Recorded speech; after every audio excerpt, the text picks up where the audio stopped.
Within the past week, unmistakable evidence has established the fact that a series of offensive missile sites is now in preparation. Octobre 1962. Le monde ne le sait pas encore, mais l'humanité est à quelques décisions de disparaître. Pendant 13 jours, 2 hommes vont se faire face. 2 superpuissances vont jouer au poker nucléaire.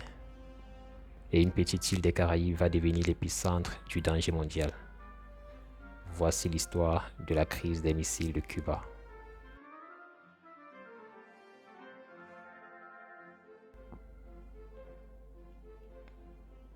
Nous sommes en pleine guerre froide.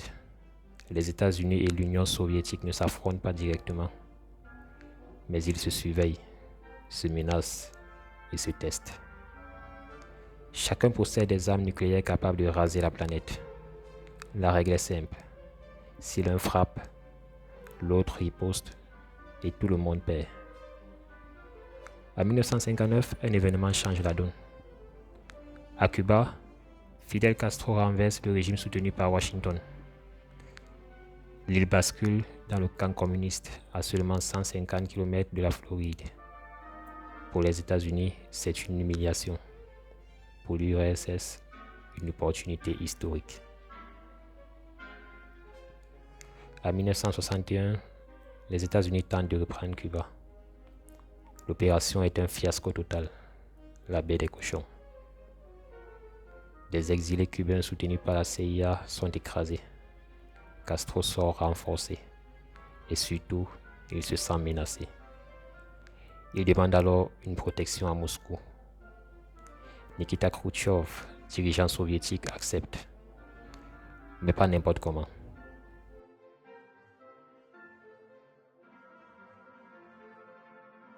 Il prend une décision secrète et extrêmement dangereuse.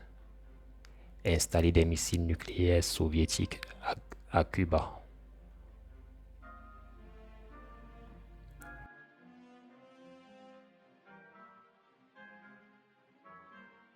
Pendant des mois, les soviétiques agissent dans le plus grand secret. Missiles, rames de lancement, soldats, tout est acheminé discrètement jusqu'au 14 octobre 1962.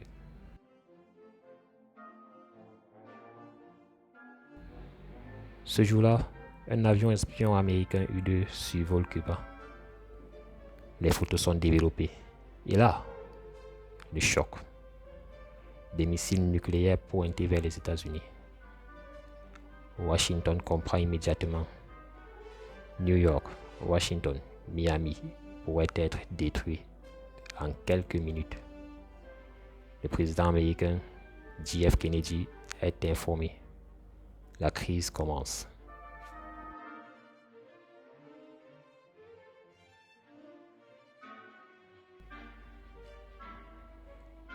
Kennedy réunit en urgence ses conseillers. Les options sont sur la table. Bombarder Cuba, envahir l'île ou négocier.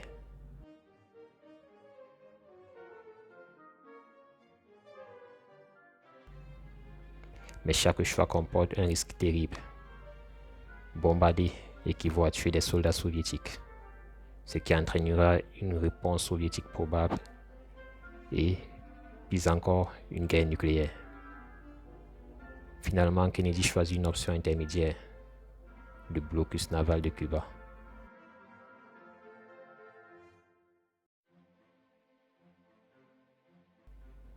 Les États-Unis encerclent l'île.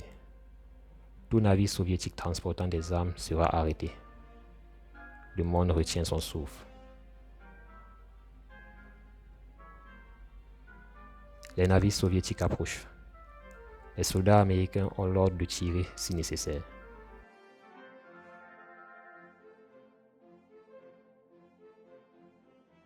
Un seul tir, une seule erreur, et l'engrenage devient incontrôlable.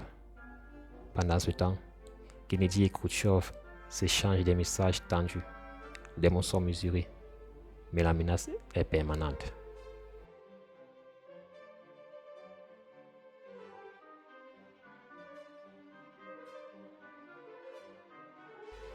À un moment, Un avion espion américain est abattu au-dessus de Cuba. La pression est maximale.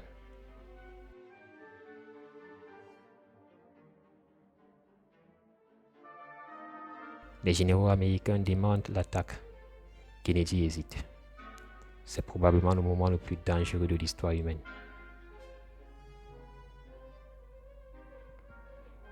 Finalement, un compromis est trouvé, en coulisses. L'accord est simple, mais explosif. L'Union soviétique retire ses missiles de Cuba. Les États-Unis promettent de ne pas envahir l'île et retirent secrètement leurs propres missiles nucléaires de Turquie. Personne ne doit perdre la face.